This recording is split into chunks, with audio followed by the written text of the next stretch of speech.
సరస్వతియై నమః అనే నామాన్ని జపించి సంపూర్ణమైన సరస్వతి అనుగ్రహం పొందుదాం.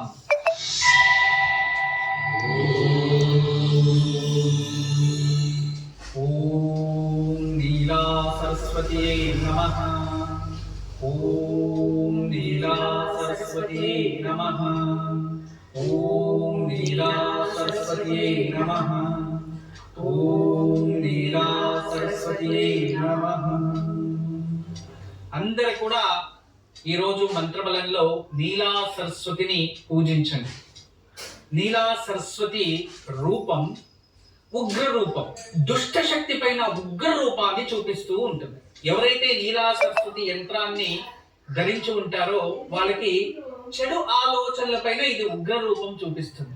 మంచి ఆలోచనల వైపు మనిషిని తీసుకెళ్తుంది. ఏకాగ్రత రూపంగా మనిషిని ఉండేలా చేస్తుంది. మరియు అంతేకాదు ధైర్యము, సాహస గుణాల లాంటివి మనకి అది అందిస్తూ ఉంటుంది. ఈ నీలా సరస్వతి మన 7 చక్రాలకి కూడా అధిపతి. సప్త చక్రాలని జాగృత వ్యవస్థ తేవడానికి ఎన్నో సంవత్సరాలు ధ్యానం చేస్తారు, యోగా చేస్తారు. ఇటువంటి ఎన్నో ఒక ప్రయోగాలని ఆచరించి చక్రాలని జాగృత వ్యవస్థ చేసుకుంటారు. అలా చేసుకోవడం వల్ల ఏమవుతుంది అంటే మన చుట్టూ పాజిటివ్ ఆరా, ఒక అద్భుతమైన శక్తి ఉత్పత్తి అవుతుంది. ఆ ఒక శక్తి వర్ణము కొందరికి ఎరుపు రంగు ఉంటుంది, కొందరికి పచ్చ రంగు ఉంటుంది, కొందరికి నీలపు రంగు ఉంటుంది, కొందరికి ఇక ఆరెంజ్ కలర్ ఉంటుంది. అలా ఏ చక్రము జాగ్రత్త వ్యవస్థకు వచ్చిందో అటువంటి ఆరా ఇంక్రీజ్ అవుతుంది. అయితే ఈ నీలా సరస్వతి యంత్రం మెడలో వేసుకోవడం వలన ఈ అన్ని చక్రాల్ని జాగృత వ్యవస్థకి తెస్తూ సద్గుణాల్ని పెంచడానికి, ఏకాగ్రతని పెంచడానికి ఉపయోగపడుతూ ఉంటుంది. అందువలనే అందరి కంఠంలో నీలా సరస్వతి ఉండాలి అని అంటూ ఉంటారు. ఆ నీలా సరస్వతి వల్లనే సకల దేవతల్లో దివ్య శక్తి అనేది ఏర్పడింది. ఆ ఒక శక్తి వల్లనే ఎంతో మందిలో ఈ రోజు అపారమైన జ్ఞానం ఏర్పడింది. అటువంటి సరస్వతి అనుగ్రహం మన అందరిపై ఉండాలని మనస్ఫూర్తిగా కోరుకుంటూ ఇక ఈ రోజు మంచి మాట.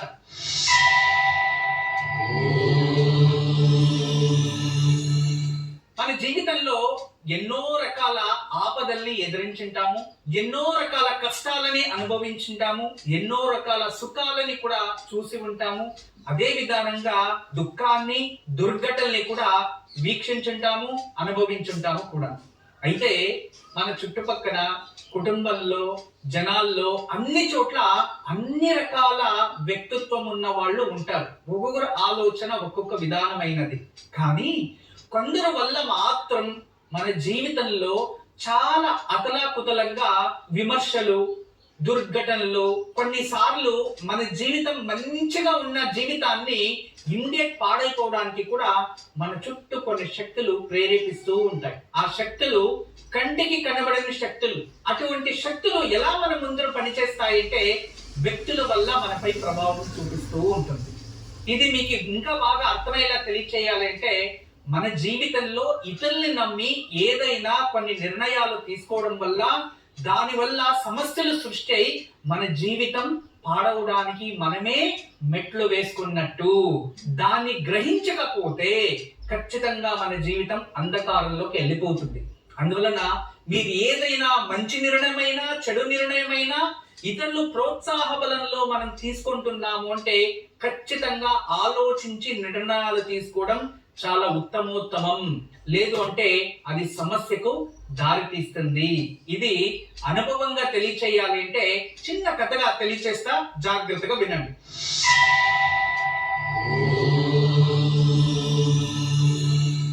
ఒక గ్రామం. ఆ గ్రామంలో భార్య, భర్త, పిల్లలు, కుటుంబం చాలా మంచిగా ఉంటారు. ఆయన గ్రామాన్ని వదిలేసి ఒక వ్యాపారాలు చేయాలనో, ఉద్యోగం చేయాలనో వేరే పట్టణాలకు వచ్చి ఉద్యోగం చేసుకుని, వ్యాపారం చేసుకుని కాస్త డబ్బు సంపాదించి ఒక 2-3 సైట్లు తీసుకుని అంత మాత్రం సెటిల్ అయి ఉంటారు. చాలా బాగుంటాడు, మంచి వ్యక్తి. ఎవరి దగ్గర ఎటువంటిది ఆశించకుండా తనంత తన కష్టపడి పైకి వచ్చింటాడు. శ్రమజీవి, చాలా మంచి వ్యక్తిత్వం. ఇక ఆ ఒక గ్రామంలో ఎలక్షన్ అనేది వచ్చేస్తుంది. అప్పుడు ఉన్న కుర్రోళ్ళందరూ కూడా 10 మంది కూర్చొని ఈసారి ఎవరిని ఎలక్షన్ లో నిలబెట్టాలి, ఎవరిని చూడాలి అనుకుని ఆలోచిస్తూ ఉంటారు. వాళ్ళు వాళ్ళకి సపోర్టు, ఈ గ్రూప్ ఇంకొక సపోర్టు, ఈ గ్రూప్ ఇంకొక సపోర్ట్, అలా ఆలోచించి ఈ గ్రూప్ లో విడిపోయిన వారందరూ ఉంటారు కదా, వాళ్ళందరూ ఒకటే అయ్యి ఎవరైనా మనం నిలబెట్టాలి సరి అని చెప్పి ఎవరినైనా ఆలోచించి ఎవరైతే కష్టపడి పైకొచ్చి ఉంటాడో ఆ వ్యక్తి గుర్తుకొస్తాడు. ఇటువంటి వ్యక్తికి ఉండడానికి ఇల్లు ఉంది, అంతో ఇంతో ఆస్తులు ఉన్నాయి, డబ్బు ఉంది, మంచిగా జీవిస్తూ ఉన్నాడు, ఆయన్ని ఎలక్షన్ లో నిలబెట్టేద్దాము, మనకి మంచిది ఊరికి మంచిది అని ఆ 10 మంది కూర్చొని అతని దగ్గరికి అందరూ కలిసి ఉదయాన్నే వెళ్తారు. వెళ్తే ఆ సమయంలో అతని ఇంటి దగ్గర ఉండడు. అదే ఊర్లో గ్రామంలో ఈ నాగశిలలు ఉంటాయి, పూజ చేస్తూ ఉంటాడు భార్యతో కలిసి. పూజ చేస్తూ ఉంటే అక్కడికి వెతుక్కొని ఈ 10 మంది వెళ్ళి, అన్నా నమస్కారం, బాగుండారా? బాగుండాం అంటారు. బాగుండామయ్యా, బాగుండాము అన్న. ఏం లేదు, గ్రామ పంచాయతీ ఎలక్షన్స్ వచ్చేసాయి, మిమ్మల్ని ఈసారి మెంబర్ గా నిలబెట్టాలి అనుకుంటున్నాము, ఖచ్చితంగా మీరు గెలుస్తారు, ఊర్లో అందరినీ విచారించాము, మీరు కూర్చోకుండా గెలిచిపోతారు, మీరు ఏం పని చేయకండి, ఎటువంటి ఖర్చు లేకుండా మీరు గెలుస్తారు, ప్రజల్లో మంచి అభిప్రాయం ఉందన్నా, మా మాట వినండి అంటే, లేదప్పా, నాకు ఇవన్నీ వద్దు, నేను వీటి నుంచి దూరంగానే ఉంటాను, రాజకీయం అలాంటి వద్దు అంటే కూడా, లేదన్నా ఖచ్చితంగా మీరు గెలుస్తారు, మా మాట వినండి అంటే పక్కన భార్య ఉంటుంది. ఆ భార్య చెప్తుంది, వద్దండి, ఇది మంచిది కాదు, మన జీవితంలో మనం దీంట్లో అనుభవం లేదు, ఏం లేదు, మనం కష్టపడి పైకి వచ్చిండే వాళ్ళు, ఈ రాజకీయాలు ఇవన్నీ వద్దు, దానికి దండం పెట్టేసి మనం దూరంగా ఉందాము అంటే భార్య మాట వినే, సరే నాకు వద్దప్ప అంటారు. లేదన్నా, మా మాట వినండి, మీరు గెలుస్తారు, మేము సపోర్ట్ చేస్తాము, నలుగురు ప్రజలకి సేవ చేయొచ్చు, మంచి నిర్ణయాలు తీసుకోవచ్చు, నా మాట వినండి అంటే అప్పుడు సరే మీరు చెప్పినట్టే కానీ అని చెప్పి భార్య మాటని నిర్లక్ష్యం చేసి వాళ్ళు చెప్పినట్టే ఒప్పుకుంటాడు. ఒప్పుకున్న తర్వాత ఇంకా ఎలక్షన్ డిక్లరేషన్ వచ్చేస్తుంది, నామినేషన్ వేయాలి. ఒకరోజు ఉదయాన్నే వెళ్ళారు, నామినేషన్ వేసి వచ్చేసి ఇంటి దగ్గర కూర్చొని ఉంటాడు. ఒక వ్యక్తి వస్తాడు, అన్న ఏమన్నా ఇలా కూర్చొని ఉండవు, నామినేషన్ వేసేస్తే సరిపోదన్నా, వెళ్ళి మనం తిరగాలంటే, అరే మీరే కదా చెప్పింది, మీరు నామినేషన్ వేసేసి కూర్చోంటే సార్ మేము గెలిపించేస్తాము అన్నారు, ఇప్పుడేంటి ఊరంతా తిరగమంటున్నారు అంటే, లేదన్నా తిరగాలి రండి అని చెప్పి ఇంటింటికి వెళ్ళి ఊరంతా ప్రచారం చేసుకొని వస్తాడు. ఇక మరుసటి రోజు, అన్నా మీరు ఇలా ఉంటే చాలా కష్టం అన్నా, వేరే వాళ్ళంతా చాలా పనులు చేస్తున్నారు, వాళ్ళందరూ అందరికి భోజనాలు పెడుతున్నారు, బిర్యానీలు పెడుతున్నారు, ఇవన్నీ చేస్తున్నారు, మనం పెట్టకపోతే ఎట్లా అంటే, మీరే కదప్ప చెప్పింది, ఏం ఖర్చు రాదు, కూర్చోంటేనే గెలిచిపోతారంటే, అన్న ఇప్పుడు కూడా మీరు గెలిచేది మీరే, కానీ మనము దగ్గర భోజనం పెట్టాలి కదన్నా అంటే, సర్లే ఎంత ఖర్చు అవుతుందంటే ఇంత ఖర్చు అవుతావు, పోతే 20,000 ఖర్చు పెట్టేద్దామని అందరికీ భోజనాలు ఎక్కిస్తారు. ఇంక ఎలక్షన్ 3 రోజులు ఉంది అంతే. అప్పుడు సాయంత్రం వచ్చారు, అన్నా వేరే వాళ్ళంతా చాలా ఖర్చు పెడుతున్నారు, ఓటుకి ఇంత ఖర్చు పెట్టేస్తున్నారు, మీరు డబ్బులు ఇవ్వకపోతే ఎట్లన్నా అవుతుంది, ఖచ్చితంగా మనం వాళ్ళకి ఏదైనా గౌరవం దాన్ని ఇవ్వాలి కదా, వాళ్ళు ఇంత ఇస్తున్నారు, ఇప్పుడు మనం ఇవ్వకపోతే ఎట్లా అంటే, వద్దప్పా ఇప్పటికే ఖర్చు ఎక్కువైపోయింది, ఇంకేం లేదు, నాకు అవసరం లేదు ఇది అంటే, అన్నా ఇప్పుడు కూడా నేను చెప్తున్నాను, గెలిచేది మీరే, మీరు ఖచ్చితంగా గెలుస్తారు, నా మాట వినండి అని చెప్పి మళ్ళీ బ్రెయిన్ వాష్ చేస్తారు. బ్రెయిన్ వాష్ చేసిన తర్వాత డబ్బులు లేదు, ఇంకేం చేయాలి, కష్టపడి 3 సైట్లు కొనింటాడు, ఒక సైట్ పంపించేస్తాడు. ఖర్చు పెట్టేసిన తర్వాత ఎలక్షన్ అయిపోయింది, 125 ఓట్లలో ఇతనికి తక్కువ దొరికాయి, ఓడిపోయాడు. ఇక అన్ని పోయింది అని తల్లి మీద బట్టేసుకొని ఇంట్లో కూర్చోన్నాడు. సరే ఇంకా అంతా అయిపోయింది, అప్లోడ్ అయిపోయాము, ఇంకేంటి భగవంతుడు నాకు మోసం చేసేసాడు అనుకున్నాడు. అయితే ఈ కథలో ఉన్న సారాంశం ఏంటంటే, భగవంతుడు ఎలక్షన్ నిలుచుకోమని చెప్పారా? భగవంతుడు ఎప్పుడైనా నువ్వు లాటరీ సిస్టమ్ ఇది నువ్వు వేయి నేను గెలిపిస్తాను అన్నాడా? ఏమీ లేదు. ఎవరి మాటలో విని ఉన్న ఆస్తి పోయింది, ఆకలికి అప్పులోళ్ళు అయిపోయారు. అలా మన జీవితంలో కూడా ఆలోచించకుండా తీసుకునే నిర్ణయాలు, ఇతర మాటలు విని తీసుకునే నిర్ణయాలు ఖచ్చితంగా మనకి ప్రమాదాన్ని తెచ్చిపెడుతుంది.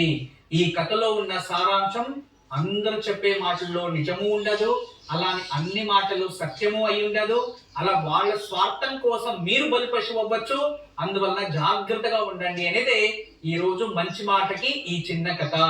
గురుజీ, ఈ రోజు కాలర్ తో మాట్లాడే ముందు కార్యక్రమంలో విరామం తీసుకుందాం. ఓంకారం కార్తీక వైభవం. ఈ రోజు దివ్యమైన తారా బలం, అశ్విని మకా మూల నక్షత్రం వారికి సంపద తార మంచి రోజు. భరణి పుబ్బ పూర్వాషాఢ నక్షత్రం వారికి జన్మ తార, అయినంత వరకు జాగ్రత్తగా ఉండాలి. ఇక కృతిక ఉత్తరాషాఢ నక్షత్రం వారికి పరమమిత్ర తార, శుభకరమైన రోజు, ఉపయోగం చేసుకోండి.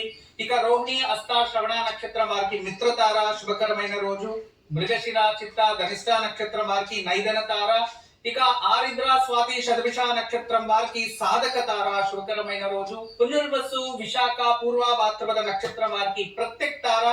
పురుష అనురాధ మరియు ఉత్తర భాద్రపద నక్షత్రం వారికి క్షేమతార. ఇక ఆశ్లేష జ్యేష్ఠ రేవతి నక్షత్రం వారికి విపత్తార, జాగ్రత్తగా ఉండడం మంచిది.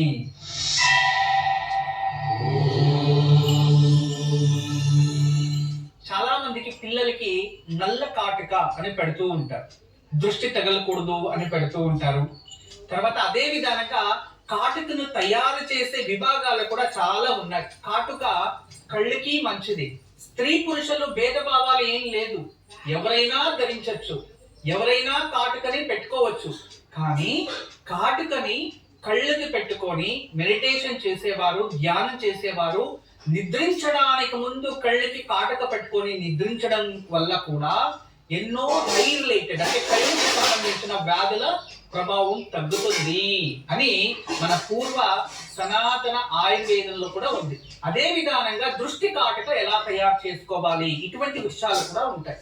ఏదైనా యజ్ఞ యాగాదులకు పైనప్పుడు మనకి హోమ రక్ష అని కూడా ఇస్తూ ఉంటారు. రక్ష అక్కడ ఉన్న పరిస్తరణాలు అంటే చుట్టూ హోమం చేసేటప్పుడు నలువైపులా దర్భాన్ని ఉంచి జలాన్ని ఉంచి బ్రహ్మదేవుని ఆహ్వానం చేసి మధ్యలో యజ్ఞం ఆచరించిన తర్వాత ఆ యజ్ఞ ఫలం అంతా కూడా ఈ ఒక దర్భ ఆ అర్గాలకి ఉంటుంది. వాటిని చక్కగా ఆ కాల్చి నెయ్యిలో అద్ది రక్షగా ఇస్తారు. అది మనకి రక్ష, మనకి కవచం. అటువంటి రక్షను తెచ్చి రోజు మన నుదుటిలో పెట్టుకోవచ్చు. అది రక్ష ఖచ్చితంగా అన్ని విధాలుగా మనల్ని రక్షిస్తూ ఉంటుంది. అయితే పర్టికులర్ కొన్ని నక్షత్రాల్లో, పర్టికులర్ కొన్ని గ్రహణాల సమయంలో, కొన్ని రోజుల్లో గురుపక్షమి రోజు, ఇక ఆదివారం మూలా నక్షత్రం వచ్చిన రోజు, గురువారం, ఆదివారం, పౌర్ణమి, అమావాస్య రోజుల్లో విశేషమైన మూలికల్ని కలిపి తయారు చేస్తూ ఉంటారు. ఆ రక్ష కూడా చాలా పవర్ఫుల్. అయితే ఈ రోజు మన సంప్రదాయంలో దశమి రోజు మీకు విజయం ప్రాప్తించాలంటే ఓమ ద్రవ్యము అనేది మనకి లభిస్తుంది. అది 9 మూలికల్లో తయారు చేసి ఉంటారు ఓమ ద్రవ్యం. కొందరు 108 మూలికల్లో కూడా తయారు చేసి ఉంటారు. అటువంటి ఓమ ద్రవ్యాన్ని పౌడర్ ని తెచ్చి దాన్ని చక్కగా ఇంట్లో నిప్పుని రాజేసి ఆ హోమ ద్రవ్యంలోకి కాస్త నెయ్యి కలిపి దానిపైన పోసి అది బాగా పగవచ్చి కాలిపోతుంది. తదుపరి మీరు ఏం చేయాలంటే ఎండ కొబ్బరి ఉంటుంది చూడండి, ఎండ కొబ్బరితోనే నిప్పు రాజేయాలండి. లేదంటే ఆవు పిడిక, వీటికి నిప్పు పెట్టేసి కొంచెం పచ్చకర్పూరం వేసేస్తే లేదా కర్పూరం వేస్తే బాగా వెలుగుతూ ఉంటుంది. ఆ సమయంలో ఓమ చూడం అందులో వేసేయాలి. ఆ రెండు బాగా కాలిపోయిన తర్వాత బొగ్గులాగా అయిపోతుంది నల్లగా. అందులోకి నెయ్యి వేసి దాన్ని బాగా కలిపి ఒక డబ్బాకి వేసి పెట్టుకోండి. దాన్ని ప్రతిరోజు నుదుటిలో కనబడేట్టయినా పెట్టుకోవచ్చు, కనబడకుండా బ్రహ్మరంధ్రం పైన కూడా రాసుకోవచ్చు. అలా రాసుకుంటూ ఉంటే ఈ మన చుట్టుపక్కల ఉన్న ఎటువంటి నెగిటివ్ ఎనర్జీని మనకి ఆకర్షించదు. దృష్టిని తగ్గించుకునే అద్భుతమైన కాటుక ఇలా తయారు చేసుకోవచ్చు. ఇది మన సంప్రదాయంలో పూర్వం నుంచి ఉంది. గురుజీ, రేపు ఎటువంటి పూజను ఆచరించాలి?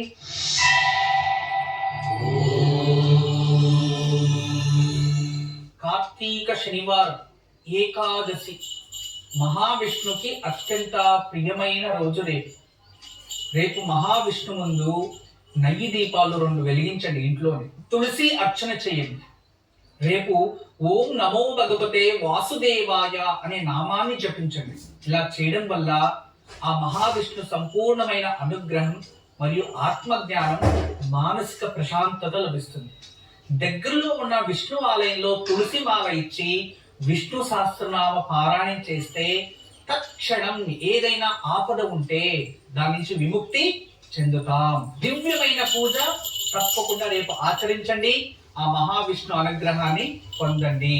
గురుజీ, మరిన్ని విశేషాలు తెలియజేసే కార్యక్రమంలో మరో విరామం తీసుకుందాం. ఓంకారం కార్తీక వైభవం.